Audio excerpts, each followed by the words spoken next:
Assalamualaikum warahmatullahi wabarakatuh dan selamat sejahtera. Diharapkan kawan-kawan yang menonton video ini berada dalam keadaan yang sangat sihat, sejahtera hendaknya. Untuk video kali ini saya akan bincang dan kupas tentang topik stres. Ramai yang nak tahu kan macam mana nak urus stres. Sebab stres merupakan antara penghalang yang boleh melambatkan proses pemulihan dari anxiety disorder.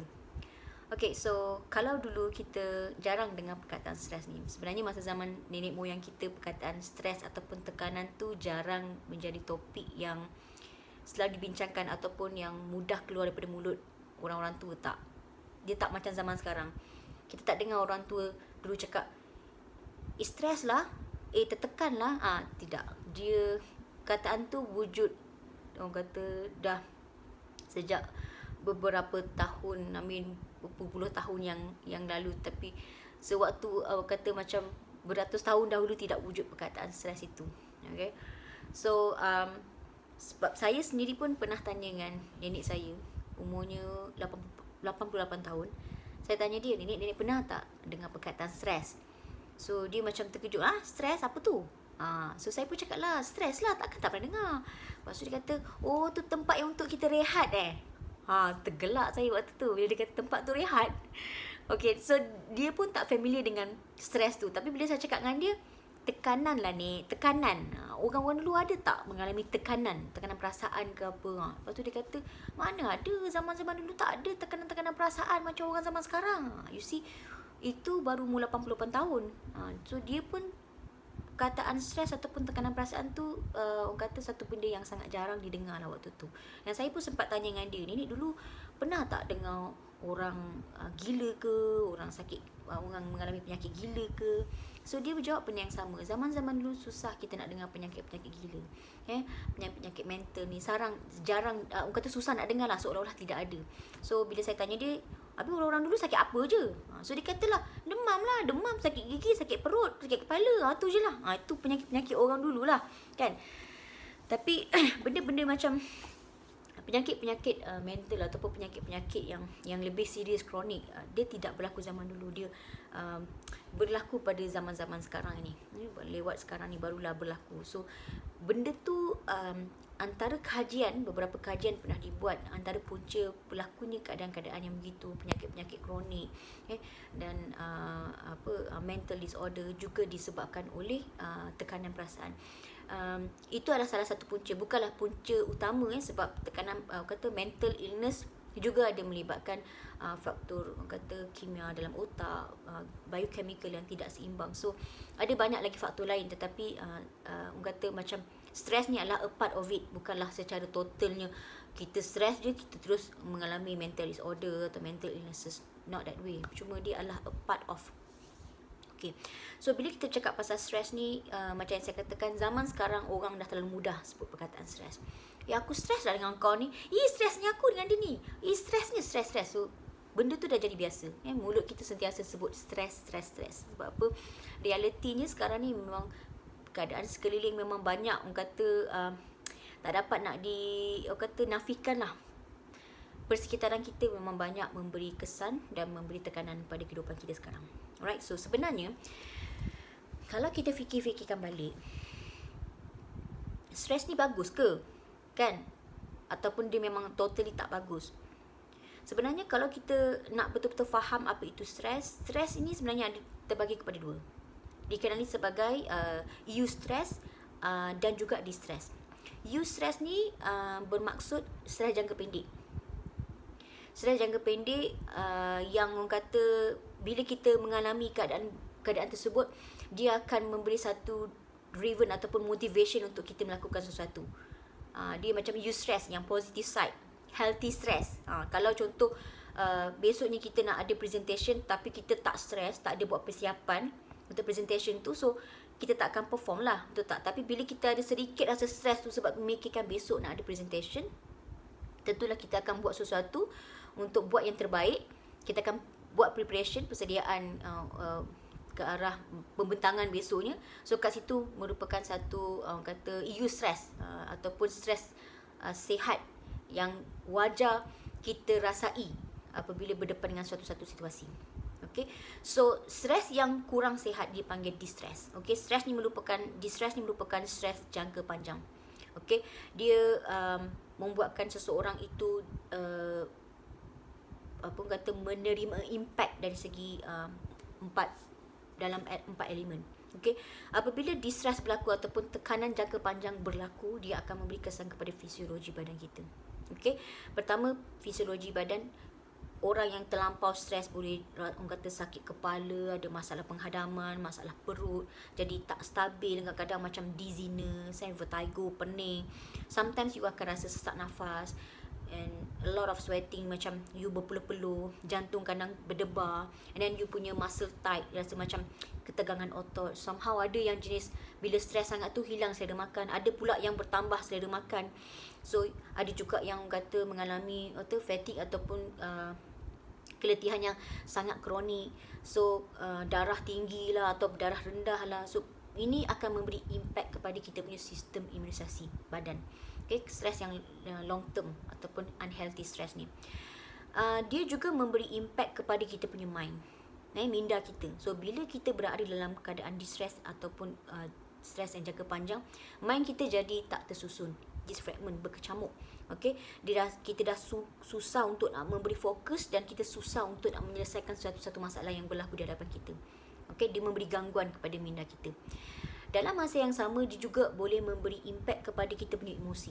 So apabila kita berada dalam stres jangka panjang, emosi kita akan jadi cepat marah, boleh jadi orang kata berada dalam kegelisahan, rasa risau, takut, kita rasa susah nak merasai kepuasan buat satu benda dan kita rasa susah nak happy.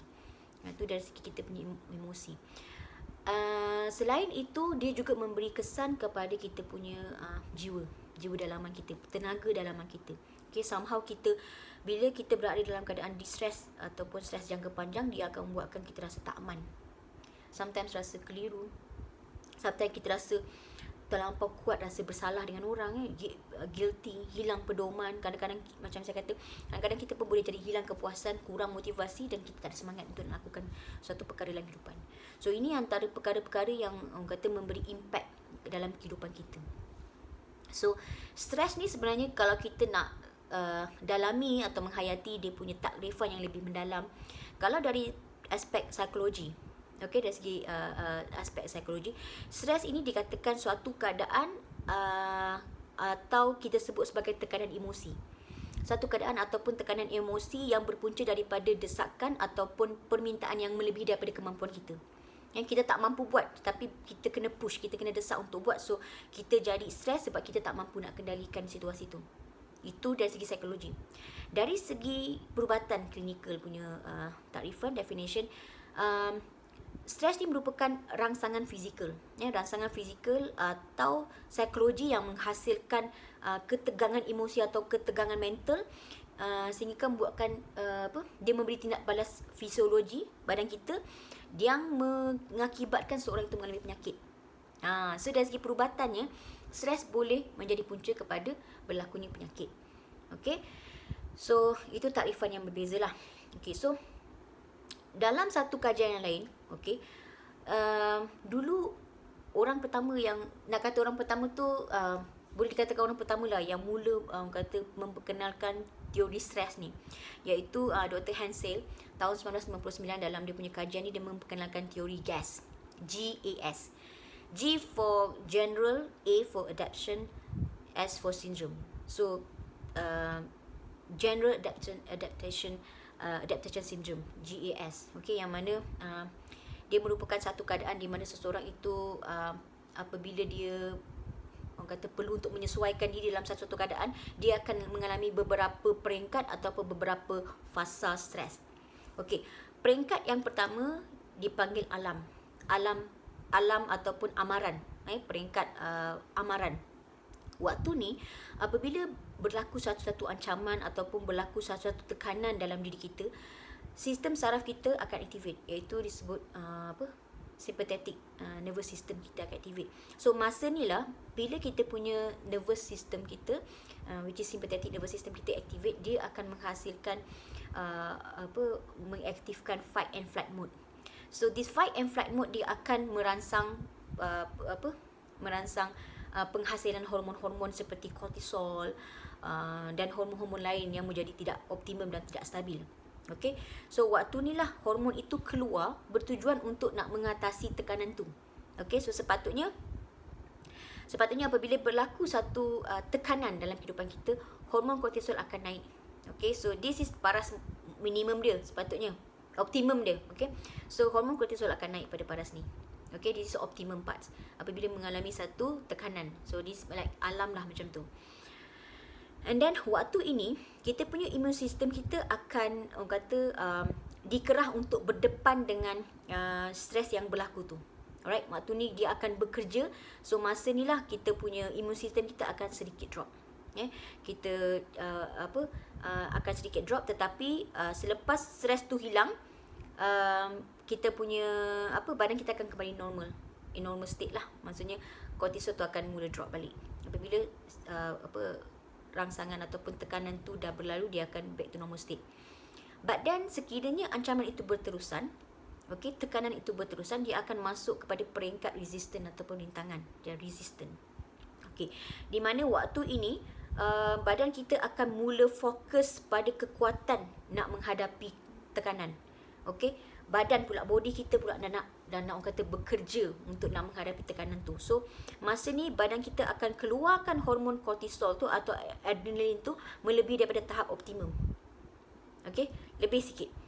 Alright, so dia akan lebih sikit sebab melebihi daripada tahap normal, sebab dia nak mengatasi rasa cemas ataupun rasa takut yang sedang kita hadapi waktu itu.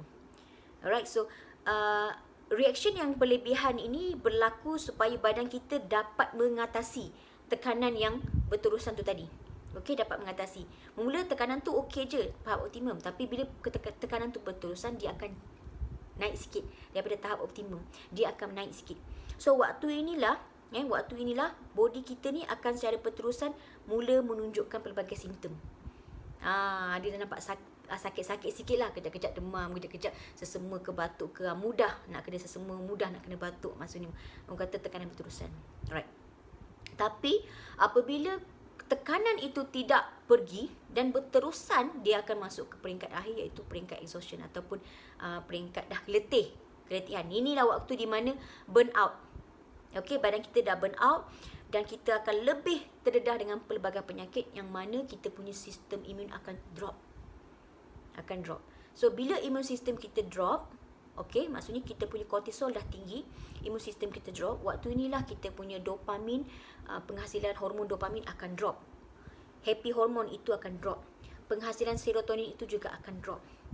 Okey, so itulah momen di mana kita rasa susah nak rasa happy, susah nak rasa puas dalam hidup, susah mengalami masalah insomnia, masalah tidur. So itulah orang kata antara perkara-perkara yang berlaku yang menyebabkan seseorang itu terganggu dia punya kehidupan seharian dia. Alright, so bila kita dah tahu peringkat-peringkat stres ni, kita kena tahu juga daripada mana punca stres. Daripada mana punca stres? Kalau kita belajar, kalau macam ni, ada yang saya dapat daripada sumber dalam satu kursus ni. Okey, sebenarnya stres ini datang daripada sumber luaran dan juga sumber dalaman. Okey, punca stres ada daripada faktor luar, ada juga daripada faktor dalaman. Okey, faktor dalaman ni lebih kepada personality seorang tu sendiri. So memang ada orang yang memang dia jenis yang mudah sangat nak menyerap stres. Memang karakter dia, memang personality dia.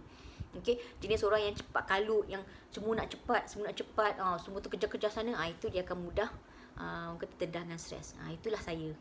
Orang macam tu, semua benda nak cepat. Sebab itu kadang-kadang pun saya terpaksa kawal percakapan saya sebab saya ada kecenderungan untuk cakap laju. Sebab saya jalan pun laju, buat kerja pun laju. So orang yang macam gini lah yang akan mudah menyerap stres dan terdedah dengan stres.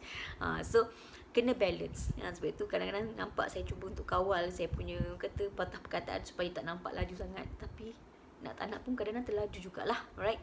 So macam saya kata tadi, daripada aspek dalaman, kadang-kadang kita stress because of memang personality kita. Orang yang jenis pesimis, yang selalu macam susah nak bersangka-sangka baik. Dia agak macam skeptikal. Itu antara orang-orang yang sangat mudah untuk berhadapan dengan stres. Itu faktor dalaman dia lah, faktor dalaman dia sendiri. So bila perkara tu berlaku, dia memilih lah untuk orang kata beri reaction yang tidak sepatutnya. Bila dah terlampau stres, ada ya juga yang sampai nak ambil benda-benda yang orang kata nak meredakan stres dia dengan ambil benda-benda yang terlarang, macam banyak minum arak ke, ambil dadah ke, atau ambil makanan tak berhenti ke, orang kata garam berlebihan ke, gula berlebihan ke. So berlaku kecenderungan untuk orang kata menyalahgunakan benda-benda di luar persekitaran untuk nak kata meredakan dia punya stres dalaman yang dia alami. So sebab itu penting untuk kita kenal personality diri kita. Okay, sebab daripada situlah kita akan tahu macam mana kita nak pilih gaya hidup yang sihat, yang sesuai dengan diri kita, supaya dia tak ganggu fikiran dan emosi kita. Alright, so itu dari segi faktor dalaman. Tetapi kebanyakan keadaan sebenarnya stres itu berpunca daripada faktor luaran. Faktor luaran di mana kalau dari aspek faktor luar, kita sebut persekitaran luar lah, mungkin wabak. Wabak yang berlaku sekarang pun dah buat ramai orang stres. Betul tak? So wabak penyakit, sometimes bunyi bising di luar pun buatkan seorang tu akan jadi cepat stres. Dia tak boleh nak terima belakang dia ada bengkel kereta yang hari-hari duk ketuk-ketuk, duk baiki-baiki kereta, dah lama dia stres. So tu pun boleh jadi buatkan seorang tu jadi stres, tak tahan dengan bunyi bising. Dan ada juga orang yang tak tahan dengan tempat sesak, dia rasa stres. Dan dia tak tahan tempat-tempat kotor ke apa, dia jadi stres. Itu faktor persekitaran luar. Okey, dalam faktor luaran ni juga interaksi sosial juga menjadi punca seseorang itu stres. Maksud interaksi sosial ni dari segi macam hubungan kita dengan society, hubungan kita dengan kawan-kawan, hubungan kita dengan keluarga, hubungan kita dengan hal-hal sekeliling kita lah. Okey, maksud mungkin kita ada konflik dengan keluarga, kita ada konflik dengan kawan, ada konflik dengan pasangan, ada konflik dengan rakan sekerja atau bos, atau kita ada masalah kewangan, atau ada masalah isu-isu kesihatan yang lain. So itu antara punca yang membuatkan seorang itu juga boleh jadi stres. Okay, so yang ketiga, because of organisasi. Faktor organisasi juga merupakan salah satu faktor persekitaran luar yang menyebabkan seorang itu menjadi stres. Contoh, mungkin orang itu mengalami beban kerja yang sangat tinggi, dia tak boleh nak bekerjasama dengan dia punya colleagues. So itu antara perkara yang boleh menyebabkan seorang itu menjadi stres. Keempat, mungkin seorang itu mengalami satu big trauma atau big event dalam kehidupan dia. Okay? Mungkin ada berlaku kematian, perpisahan, kata bertukar tempat kerja ke, berpindah tempat ke, hilang pekerjaan ke, jadi menganggur ke. So itu membuatkan seorang itu stres. And last, disebabkan oleh gangguan rutin harian. Kadang-kadang gangguan rutin harian ni contoh macam dia nak pergi kerja, tiba-tiba hari tu kereta rosak. So dah mengganggu rutin harian kan. So itu pun boleh menyebabkan seorang itu menjadi stres.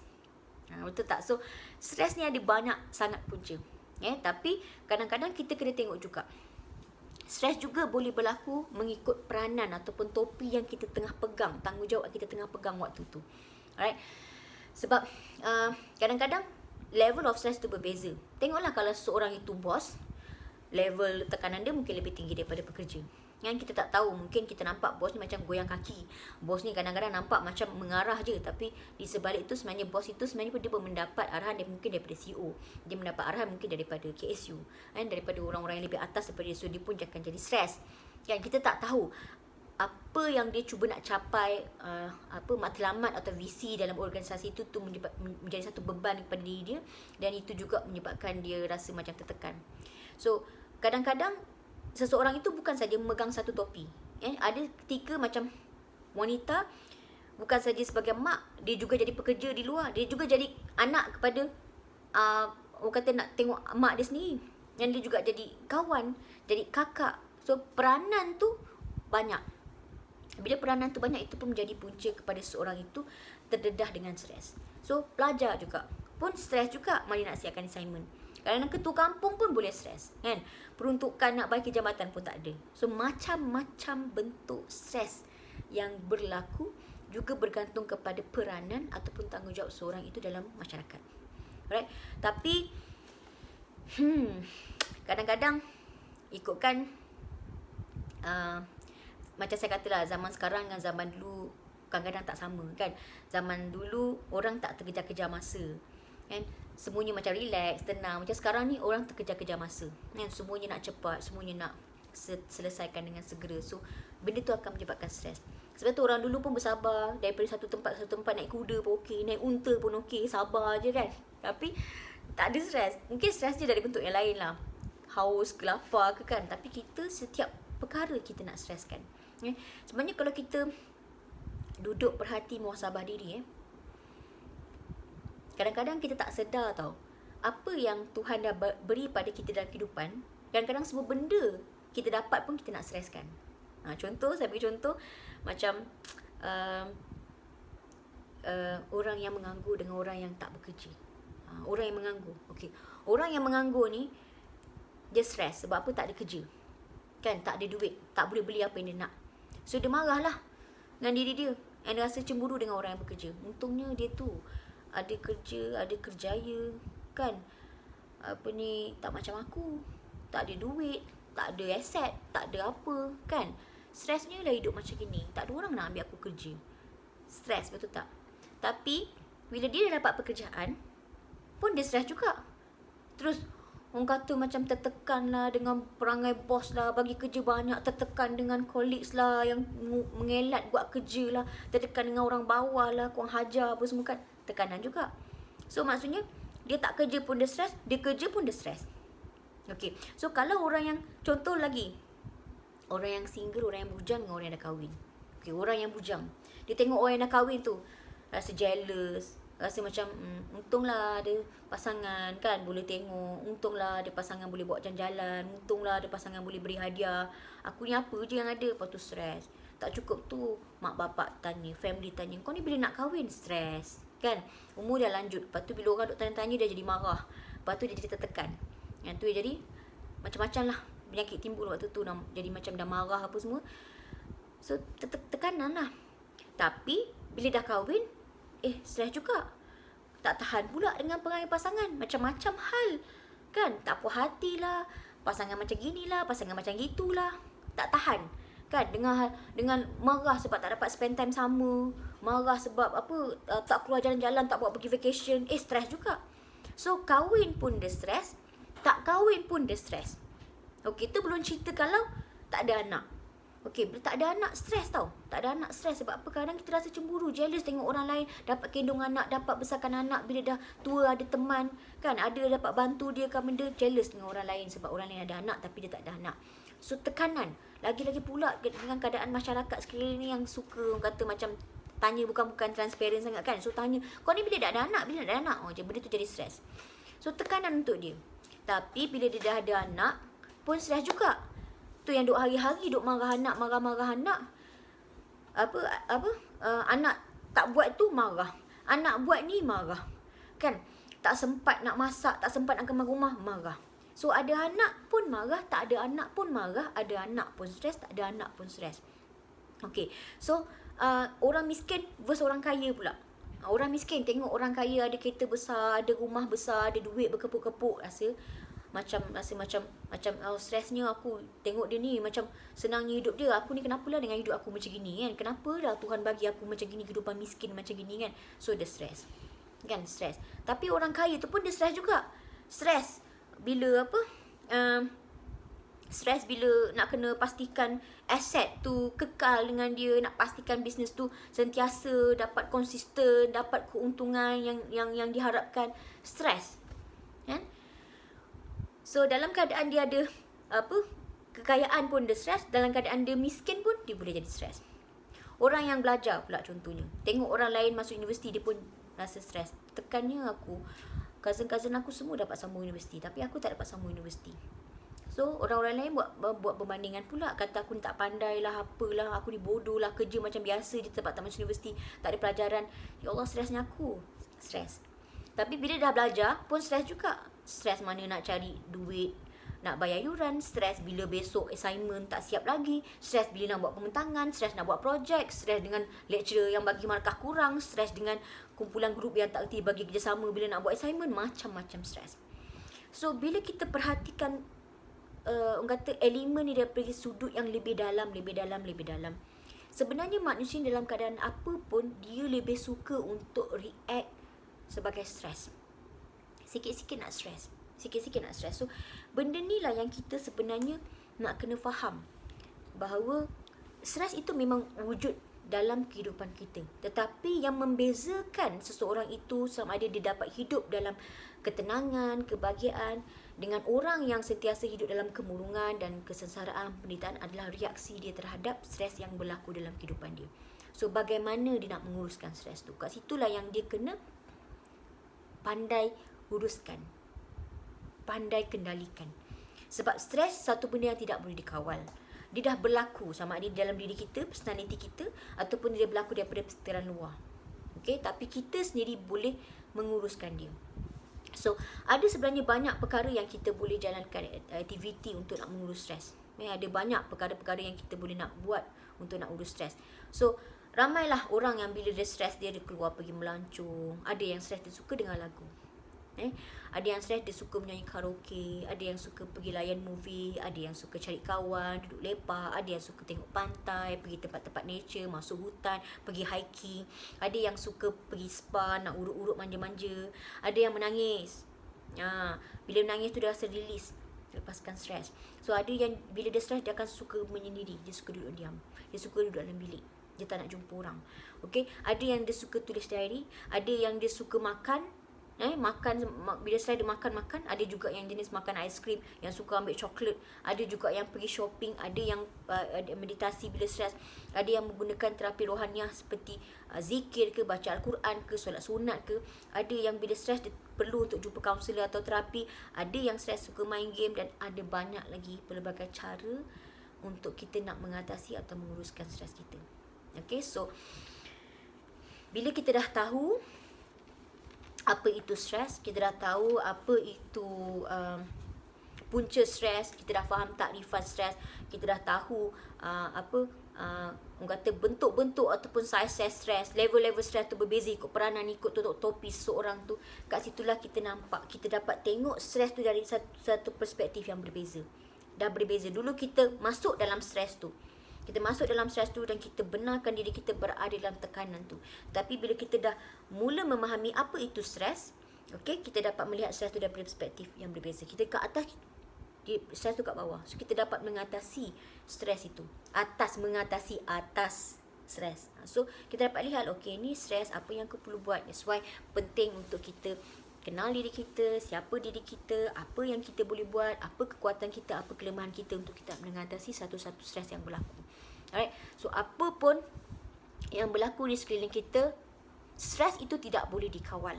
Stres itu tidak boleh dikawal, tetapi dia perlu diuruskan dengan tindak balas ataupun reaksi yang sewajarnya. Kadang-kadang apabila stres itu berlaku ataupun satu situasi itu berlaku di hadapan kita, waktu tu memang ada kalanya kita tak boleh automatik boleh react dengan baik. Automatik kita boleh react dengan bagus. Tak semestinya. Okay? Kadang-kadang bila situasi itu datang di hadapan kita, kita akan terdedah juga dengan tekanan. Kita akan react juga dengan tindak balas yang sama macam kita beri dulu. Contoh macam bila kita berdepan dengan anak murid yang suka menjawab. So bila kita depan dengan anak murid menjawab, kita rasa tertekan dengan anak murid macam ni, so kita pun balas balik. Kita marah anak murid kita tu balik. Contoh macam tu lah, guru dia marah anak murid sebab anak murid menjawab. So dia jadi stres kat situ sebab dapat anak murid yang kuat menjawab, kan? Tapi bila dia mendapat kesedaran yang mana, benda ni aku dapati dia akan beri aku tekanan. Kalau aku jawab balik, aku akan stres balik. So apa kata aku ubah perspektif, aku guna cara yang lain untuk aku nak mengatasi situasi ni. Okay, so maybe masa episod yang lain, dia berhadapan dengan situasi yang sama di mana anak murid dia menjawab, so dia stres. Waktu itu mungkin dia akan menggunakan reaksi yang sama yang pernah dia buat dahulu. Sebab benda tu jadi habit, kan? Bila orang marah, kita react. Bila orang menjawab, kita react. So kita akan terdedah juga dan ada kecenderungan untuk memberi reaksi yang sama macam dulu. Tetapi by proses, dengan masa yang berlalu, kita akan dapati bila kita sentiasa membawa kesedaran yang kita sedang stres, dengan situasi ni dan kita cuba untuk replace keadaan itu, situasi itu dengan tindak balas yang berbeza, kita akan dapat belajar tindak balas yang baru. Okay, dapat transform. So lepas ni apabila datang je satu-satu situasi, mungkin kali pertama kita dah sedar tu, kita nak cuba react tu, kita tak jadi. Kan, meski kita dah termarah juga. Tapi next time bila kita berhadapan lagi dengan situasi tu, kita akan cuba lagi dan kita akan react benda yang berbeza. Okay, so it is about try and error. This is about learning process. So kena sentiasa berada dalam kesedaran untuk kita nak memberi reaksi terhadap situasi yang berlaku. Sama juga macam seorang mak dengan anak. Kadang-kadang anak punya sikap kadang mencabar diri kita. At that point kita sedar yang kita ni asyik marah je dia. Tapi satu hari tu kita nak bertindak cara yang berbeza. Maybe waktu tu kita rasa macam, okay, why not kali ni aku react benda yang berbeza.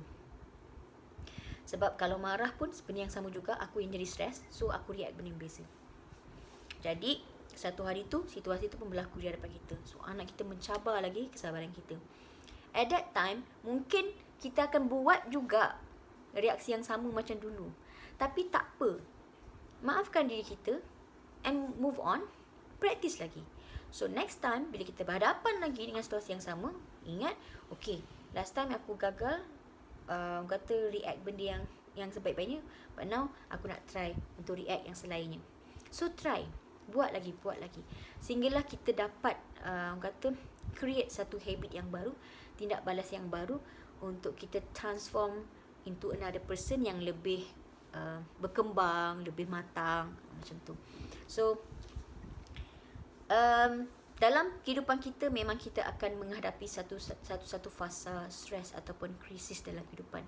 So terimalah keadaan itu sebagai satu stepping stone untuk kita berkembang, untuk kita belajar satu benda yang baru, untuk kita